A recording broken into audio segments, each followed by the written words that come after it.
नमस्कार साथियों, स्वागत है आप सभी का आपकी अपनी पाठशाला पर। मैं हूं अंकित अवस्थी। आप हैं मेरे साथ में एक जाबाज के किस्से की शुरुआत करने। जी हां साथियों, आज हम एक ऐसी कहानी आपके साथ साझा कर रहे हैं जो एक मशीन के अदम्य साहस का परिचय देती है। एक मशीन जिसे आप मिग 21 के नाम से जानते थे, आज उसके लिए एक खास दिन इसलिए है क्योंकि फाइनली उस पर एक फेयरवेल स्पीच दिया जा रहा है।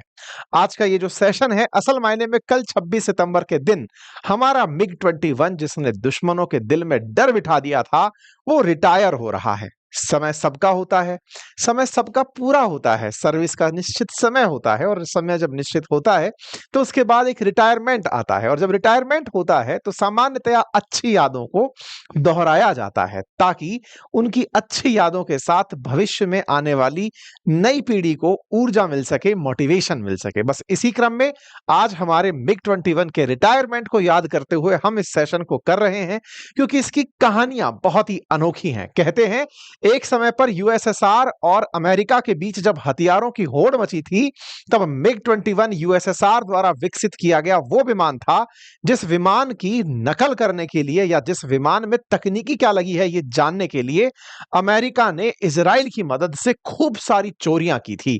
यानी कि इसकी हर चीज संभव तरीके से ढूंढने का प्रयास किया था कि आफ्टर ऑल इसके अंदर ऐसा है क्या कि ये आवाज की गति से तेज चल लेता है। जी हां साथियों, द्वितीय विश्व युद्ध यानी 1949 से लेकर के 1939 से 45 के बीच में जब सेकेंड वर्ल्ड वॉर चल रहा था, उस समय हथियारों की जब होड़ मची थी, उस समय यूएसएसआर जिस चीज में तेजी से काम कर रहा था, सोवियत रूस जिस चीज में काम कर रहा था, वो था फाइटर जेट बनाने में। और फाइटर जेट भी छोटा मोटा नहीं, जो आवाज की गति से तेज चल सके, सुपरसोनिक फाइटर जेट बनाने के में। और उसी सुपरसोनिक फाइटर जेट को बनाने में सोवियत रूस कामयाब हुआ था मिग 21 के रूप में। ये मिग 21 जब सोवियत रूस ने बनाया तो हमारे किस काम आया साथियों? सोवियत रूस में जैसे ही ये इंडक्ट हुआ, उसके बाद इसे भारत को दिया गया 1963 में। 1963 से लगातार 40 साल से अधिक और इवन 60 साल से अधिक समय से ये भारतीय सेना में सेवाएं दे रहा है। और भारतीय सेनाओं में दिए गए 6 दशक से इसकी सेनाओं का अब काल समाप्त हो रहा है। 60 साल में वैसे भी भारत के अंदर सरकारी नौकरियों में रिटायरमेंट हो जाता है, तो शायद मिग 21 अपनी एक उम्र पूरी करके रिटायर हो रहा है। इसकी याद को आज हम और बहुत जबरदस्त तरीके से याद करेंगे, चर्चा करेंगे। ये वही मिग 21 है साथियों जिसे अभिनंदन ने उड़ाया था और अमेरिकी फाइटर जेट F-16 को मार गिराया था। ये वही फाइटर जेट है जिसने पाकिस्तान से बांग्लादेश को अलग कर दिया था। ये वही फाइटर जेट है जिसके लिए इजराइल ने खुफिया तरीके से चोरी किया था। तमाम बातें इसके बारे में आज चर्चा करेंगे। फिलहाल के लिए कुछ तस्वीरें देखिए, पहचानिए मिग 21 को। ये है मिग 21 जिसकी एक एरा की समाप्ति हो रही है। शान के साथ इसको रिटायरमेंट पर सेरेमनी दी जा रही है। सूर्य किरण उड़ करके इसको साथ लेकर चल रहे हैं। रिहर्सल में इस तरह से वाटर कैनन से, जैसे कहते हैं ना 21 तोपों की सलामी, अब तोप को कोई क्या सलामी दे, तो तोप को पानी की सलामी दी जा रही है कि भैया तुम शांत हो जाओ, तुमने दुश्मन के बहुत घर ढहाए हैं। उसे इस तरह से वाटर कैनन से स्वागत दिया जा रहा है, फेयरवेल का सम्मान दिया जा रहा है, रिहर्सल किया जा रहा है। कल यानी 26 सितंबर के दिन जब मिग 21 रिटायर होगा, डी कमीशन होगा, उसकी प्रिपरेशन इस समय चंडीगढ़ में चल रही है। इंडियन एयरफोर्स का मिग 21 62 साल की सर्विस के बाद जिसने F-16 को हराया हो, वह मिग 21 62 साल भारतीय सेना में रहने के बाद रिटायर हो रहा है। कहीं आप अपनी बातों से ये तो नहीं समझने लगे कि मिग 21 62 साल तक एक ही फाइटर जेट उड़ रहा था। जी नहीं साथियों, दुनिया भर में 10,000 से अधिक मिग 21 उड़े थे, जिनमें से लगभग 850 के करीब भारत को मिले थे। और उन 850 में से अब ये मिग 21 का आखिरी समय है, यानी कि अब इसके बाद भारतीय सेना इसका उपयोग युद्ध में नहीं करेगी। तो फिर किसका करेगी? तो हिंदुस्तान एरोनॉटिक्स को 62,370 करोड़ का ऑर्डर दिया गया है तेजस MK-1A बनाने का, ताकि वो इसको रिप्लेस कर सके 97 तेजस मार्क 1A के द्वारा।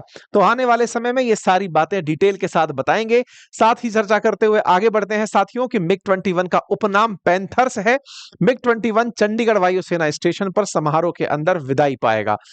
डिफेंस पीआरओ चेन्नई के द्वारा इसके ऊपर मैसेज किया गया, वीडियो बन करके इस समय चल रहे हैं, इसकी यादें, इसकी फ्लाइट्स दिखाई जा रही हैं कि मिग 21 किस तरह का जहाज था। दुनिया में इसको लेकर के अलग लेवल का क्रेज था। इसकी सटीक मारक क्षमता, इसकी उच्च गति, अत्यधिक स्पीड के साथ, सटीकता के साथ मैन्यूवरिंग जो थी इसकी, वो लोगों के लिए एक रहस्य की तरह थी। मिग 21 ने अब तक 2025 तक अगर भारतीय सेना के साथ रहकर दुश्मन के परखच्चे उड़ाए हैं। लेटेस्ट बालाकोट एयर स्ट्राइक जिसमें अभिनंदन ने अमेरिका के उन्नत F-16 को मार गिराया था, वो निश्चित ही काबिले तारीफ तो होगा ही। इसीलिए मिग 21 भारत में लंबे समय तक, आने वाले समय में एक नाम के रूप में रिकॉग्नाइज होगा। आप में से हो सकता है कुछ लोग ये कहें कि सर ये तो सोवियत रूस का था, यानी कि रूस का था, हम किस बात पर खुश हो रहे हैं? अरे भैया, पैसा हमारा था, हम खरीदे थे, प्लस भारत को इसके अंदर टेक्नोलॉजी ट्रांसफर की गई थी। अर्थात मिग 21 सोवियत रूस से खरीदा भले ही था, लेकिन इसकी सारी तकनीकी हमारे पास थी। हम इसकी सर्विस अपने यहाँ करते थे, और तो और इसी के अंदर हमारे जो अपडेशन होते थे ना, वो हम अपने स्तर पर करते थे। यानी कि इसमें मिसाइल लगानी हो, इसके अंदर कुछ और नए सिस्टम सेट करने हो, इसी कारण से मिग 21 हमने ले चाहे पहले ही लिया हो, लेकिन यह लगातार अपडेट होता रहा। इसीलिए जिस मिग 21 ने F-16 को मार गिराया था, वो 60 साल पुराना नहीं था, वो अपडेटेड मिग 21 बाइसन था, जिसने दुश्मन को छकाया था। साथियों, इसीलिए इसकी तस्वीरें इस समय एयरफोर्स में हर तरफ चर्चा का विषय बनी हुई हैं। आइए थोड़ा सा इसका इतिहास चर्चा करते हैं। इतिहास के बारे में कहते हैं कि भारतीय वायुसेना के प्रमुख बने थे दिलबाग सिंह 1983 में। उन्हीं के नेतृत्व में 1963 में पहली बार मिग 21 की स्क्वाड्रन बनी थी। मिग 21 वर्ष 1960 के दशक में भारतीय वायुसेना के अंदर शामिल हुआ था। 11,000 से अधिक विमान जो पूरी दुनिया में थे, उसमें से 60 से अधिक देशों में मिग 21 का उपयोग हुआ था। अब बड़ा ही इंटरेस्टिंग जानकारी, इसमें MiG जो शब्द है, इसका एक मतलब है। असल में ये M और G जो है, ये दो वैज्ञानिकों का नाम है, दो आविष्कारकों का नाम है, दो उन इंजीनियर्स का नाम है जिन्होंने इसे बनाया था। और ये जो I शब्द लगा हुआ है, ये और के लिए यूज किया जाता है। तो M, I और G, यानी M और G नामक दो व्यक्तियों की वजह से ये बना था। इनमें से एक का नाम मिकोयान था और दूसरे का नाम गुरेविच था। तो मिकोयान और गुरेविच ने मिलकर इसे बनाया था, इसलिए MiG शब्द निकल कर आया था। 1939 के अंदर ये जिम्मेदारी इन दो एयरक्राफ्ट डिजाइनर्स को दी थी, जिनके नाम पर इसका नाम मिग पड़ा था, और यहां पर ये मिग तब से लगातार चलता आ रहा था। 1940 में मिग 1, मिग 3 लड़ाकू विमान तैयार कर लिए गए थे, जो 5 साल में, यानी सेकेंड वर्ल्ड वॉर खत्म होने से पहले 6 अपडेटेड विमानों में परिवर्तित हो गए थे। मिग 21 आते आते साल 1956 आ गया था, और उस समय 2229 किलोमीटर प्रति घंटे की रफ्तार से उड़ने वाला मिग बन चुका था। 1959 में मिग 21 सुपरसोनिक लड़ाकू विमान सोवियत यूनियन के एयरफोर्स फ्लीट में शामिल किया गया था। इंटरेस्टिंग बात है, 1959 में सोवियत रूस में शामिल हुआ और 1963 में यह भारत को दे दिया गया था। यह अपने आप में एक बड़ी कहानी है। इससे बड़ी कहानी है, इजराइल के द्वारा बाकायदा एक ऑपरेशन चलाया गया जिसका नाम ऑपरेशन डायमंड था। इजराइल की खुफिया एजेंसी मोसाद ने इसे चुराने के लिए, इसे हाईजैक करने के लिए लगभग दुनिया का हर संभव प्रयास किया। इसकी कहानी क्या है? मिग 21 असल में लगभग 11,000 के आसपास, 10,490 के आसपास बनाए गए थे, और उनमें से ये लगभग 60 देशों को दिए गए थे जो सोवियत रूस के साथ अच्छे व्यवहार के साथ थे। ऐसे में इस लड़ाकू विमान को इराक को भी दिया गया था, इजिप्ट को भी दिया गया था। मोसाद इसमें तकनीकी जानना चाहती थी कि आफ्टर ऑल इसके अंदर ऐसा क्या लगा है जो इसे सुपरसोनिक बनाता है, और अमेरिका और इजराइल इसकी टेक्नोलॉजी हासिल करना चाहते थे। इसीलिए इजराइल की इंटेलिजेंस एजेंसी मोसाद ने जीन थॉमस के नेतृत्व में मिग 21 के अपहरण का प्लान बनाया, जिसे ऑपरेशन डायमंड नाम दिया गया। लेकिन यह तरीका असफल रहा, वो मिग 21 का अपहरण शुरुआत में नहीं कर पाए। तीसरी बार 1964 में जाके मोसाद को मुनीर रेडफा नाम का एक इराकी एयरफोर्स का पायलट मिला, जिसको ईसाई धर्म लड़की से शादी करने के कारण इराक की फौज में प्रमोशन नहीं मिल रहा था। उसे मोसाद ने तोड़ लिया और उसने यानी मुनीर रेडफा नाम के व्यक्ति ने जब उसे यह आश्वासन दिया गया कि तुम्हारी जान की हिफाजत हम करेंगे, तुम्हें पैसा मिलेगा, तुम्हें यहां से सेफ एग्जिट मिलेगा, तुम्हारे पूरे परिवार को यहां से दूसरी जगह ले जाएंगे, तो उस रेडफा ने $10 लाख में इस विमान को उड़ाया और लेकर वो इजराइल में पहुंच गया। तो मिग-21 इजराइल तक पहुंचना, जैसे इन दिनों आप लोगों ने देखा होगा ना, F-35 जो अमेरिका का फाइटर जेट है, उसे चाइना वाले चुराने का हर संभव प्रयास करते हैं कि उसके अंदर क्या तकनीक लगी है, उसमें स्टेल्थ टेक्नोलॉजी कैसे लगी है, वो कैसे किसी रडार में पकड़ नहीं आता, ये जानने की सब में होड़ मची रहती है। बिल्कुल वैसे ही मिग-21 के लिए अमेरिका और इजराइल में होड़ मची थी। दोनों मिलकर के इसकी जानकारी जुटाना चाहते थे और इस तरह से वो लोग इस विमान को चुराने में कामयाब हुए थे। तो सोचकर देखिए कि 1963 में जिस विमान को भारत को केवल एक डील के माध्यम से दे दिया गया हो, रक्षा मंत्री वी.के. कृष्णन जो थे, उन्होंने बकायदा इंडिया और सोवियत रूस की एक मिग डील की थी 1963 में, जिसके तहत भारत को यह विमान मिला था। 1964 में इसे बकायदा चुरा करके इजराइल वाले अपने साथ लेकर चले गए थे। हमें यह जरूरत कैसे महसूस हुई? तो हुआ यह कि जब 1962 का हम युद्ध लड़ रहे थे, उस समय पाकिस्तान की सेना को अमेरिका द्वारा F-104 स्टार फाइटर्स मिल गए थे। चाइना के साथ हम युद्ध के अंदर पिछड़ रहे थे। हमें आवश्यकता महसूस हुई कि हमारे पास सुपरसोनिक फाइटर्स होने चाहिए और यह हर युद्ध की जरूरत है साथियों। अभी जिस तरह से हमें राफेल दिखाई दिया, ऐसे उस समय पर हमें इसकी जरूरत महसूस हुई और जब इसकी जरूरत महसूस हुई तो हमने इसके ऑर्डर प्लेस किए सोवियत यूनियन को। 1963 में हमें इसका पहला बेड़ा मिला। साल 1963 में फर्स्ट सुपरसोनिक के नाम से हमारा एक स्क्वाड्रन नंबर 28 बनकर तैयार हुआ, जिसमें 6 मिग-21 शामिल किए गए। यह वो पहला स्क्वाड्रन है जिसके नेतृत्व को दिलबाग सिंह कर रहे थे, जो बाद में एयरफोर्स चीफ बने। 1963 के अंदर इस प्रकार से भारत का पहला स्क्वाड्रन बन करके तैयार हुआ मिग-21 के साथ, जिसने बनते ही 1965 के युद्ध में और 1971 के युद्ध में पाकिस्तान के होश उड़ा दिए। पाकिस्तान को बहुत बुरी चोट दी। कहते हैं कि इसी की चोट के चलते 93,000 सैनिकों ने हथियार डाल दिए थे, क्योंकि युद्ध में बड़े ही निर्णायक होते हैं फाइटर जेट्स, जो जाकर के दुश्मन के होश को गायब कर देते हैं, हिला देते हैं। 1971 के बाद 1999 की बात हो तो भी कारगिल युद्ध में भी टॉप चोटियों पर जाकर इसने हमले किए और 2019 में बालाकोट हवाई हमले को भी इसी के द्वारा अंजाम दिया गया, जब F-16 को अभिनंदन ने अपनी डॉग फाइट में मार गिराया था। आपके सामने वो तस्वीरें हैं जब F-16 को मिग-21 से हरा दिया गया था। इस तरह से इसकी अनगिनत साहस की कहानियां हैं। ये मिग-21 भारत में 62 साल में 31 स्क्वाड्रंस के साथ 6 डिफरेंट वेरिएंट्स के साथ मिलकर भारतीय सेना को सर्व कर चुका है। तो मतलब टेक्निकली ये भारत का प्रोटेक्टर रहता हुआ एक लीजेंड है, जो फिलहाल रिटायरमेंट पर है। इसके रिटायरमेंट के दिन पर्टिकुलर भारत के जो चीफ हैं, एयर चीफ जो हैं, उनके द्वारा इसको उड़ाया गया। कल इसका जब रिटायरमेंट होगा उससे पहले इसकी फाइनल फ्लाइट ली गई। यादें जुड़ी होती हैं बहुत सारे पायलट्स, क्योंकि जिस तरह से आप और हम किसी पर्टिकुलर व्हीकल के साथ अटैच हो जाते हैं, ऐसे पायलट्स की प्रॉपर फाइटर जेट्स उड़ाने की एक ट्रेनिंग होती है और ऐसी ट्रेनिंग में कुछ फाइटर जेट्स के पायलट्स इनके साथ अपने आप को रिलेट करते हैं, अर्थात उनका पूरा जीवन मिग के साथ निकला है, तो मिग के साथ उनके इमोशंस हैं। यानी कि अगर वो मिग रिटायर हो गया तो समझो कि वो भी अपनी तरीके की सर्विस से रिटायर हो गए। अब उन्हें अगर कोई दूसरा फाइटर जेट उड़ाना होगा, चाहे तेजस ही उड़ाना हो, उसके लिए अलग से फिर 6 महीने की ट्रेनिंग लेनी होगी।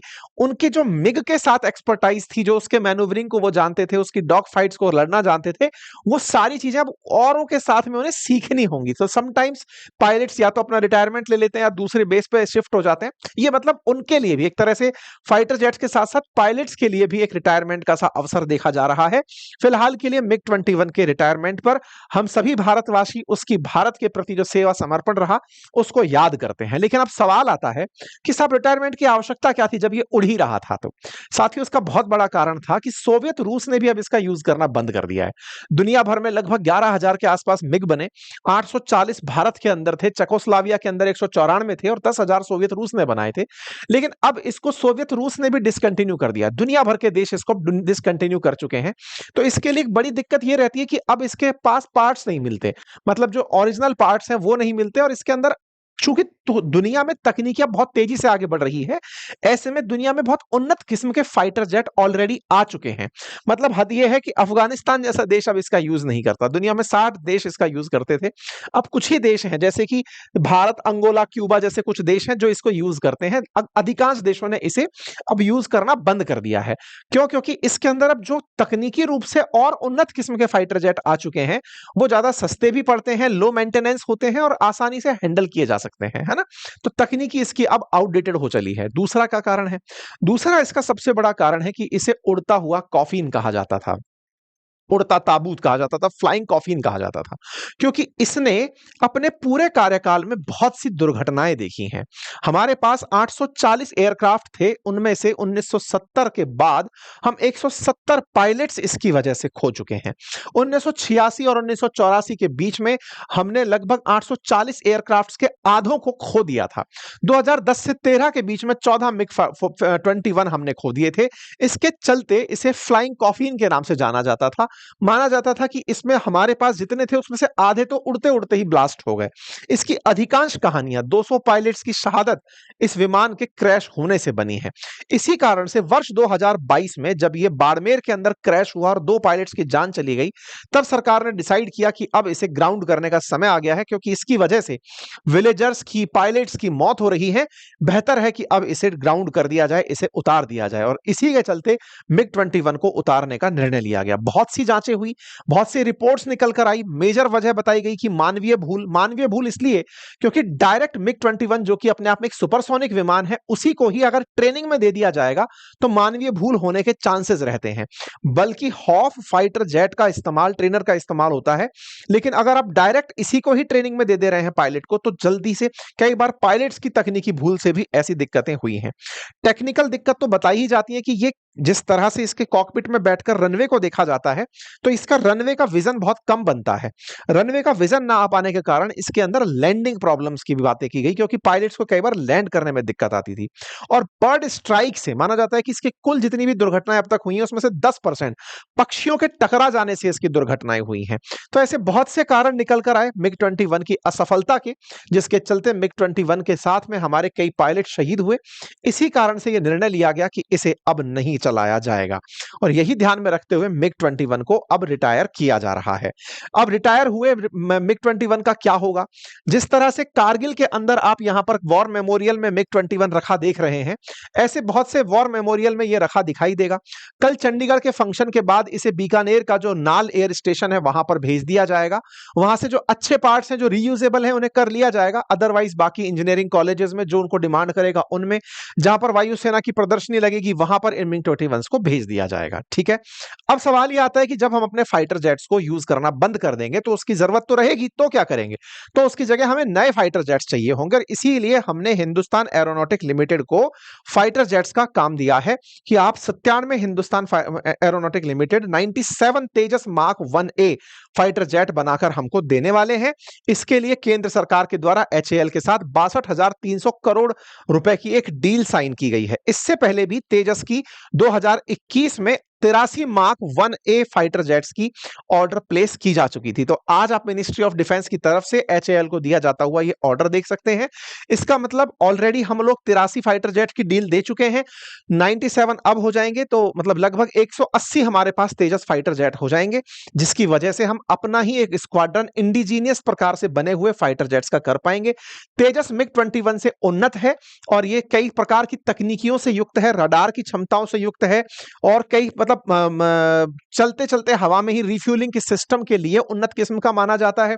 जब मिग 2500 2200 किलोमीटर के आसपास एक बार में उड़ पाता है, तो ये 3000 किलोमीटर उड़ने की क्षमता से युक्त है। तो कुल इस प्रकार से हम अपना तेजस खुद का बनाकर यूज करेंगे। चैलेंज क्या है तेजस के साथ? तेजस में 64% के आसपास की सामान स्वदेशी है, बाकी इसके अंदर इंजन विदेशी है। इंजन हम अमेरिका वाला यूज कर रहे हैं। तो ऐसे में एक तो इसका हमारी सेना को 2028 में मिलना शुरू होगा, तो एक तो समय के अंदर देरी है। है, तो आवश्यकता है कि HAL इसकी तेजी से आपूर्ति सुनिश्चित करे। नंबर दूसरा, चूंकि भारत के पास अपने इंजन नहीं है और हमको 5th जनरेशन, क्योंकि तेजस 4th जनरेशन फाइटर जेट है, हमें 5th जनरेशन फाइटर जेट की जरूरत है, तो आवश्यकता है कि हम स्वदेशी रूप से इसका विकास करें। और इसी कारण से प्रधानमंत्री ने इस बार लाल किले की प्राचीर से अनाउंस किया था कि हम चाहते हैं कि हम चिप से लेकर शिप तक भारत में बनाएं, और इसी वजह से Bharat 5th generation fighter jet पर अपना काम कर रहा है। भारत सरकार ने अपनी तरफ से कहा कि हम 5th जनरेशन फाइटर जेट बनाने पर विचार कर रहे हैं, और ये आप ताजा खबर देख रहे हैं कि L&T और बेल ने ज्वाइन करके भारत में 5th जनरेशन फाइटर जेट बनाने का प्रोजेक्ट शुरू कर दिया है। सर, भारत सरकार की मंशा और प्राइवेट कंपनियों के द्वारा किया गया जो ये हौसले का काम है, इससे हो सकता है एक दिन भारत अपना फाइटर जेट का इंजन बनाने में कामयाब हो। और अगर हम इस कामयाबी को प्राप्त कर जाते हैं तो निश्चित ही भारत उन दुनिया के शुमार देशों में शुमार हो जाएगा जिनके अपने 5th जनरेशन फाइटर जेट हैं। निश्चित ही भारत के लिए यह बहुत गौरवशाली क्षण होगा।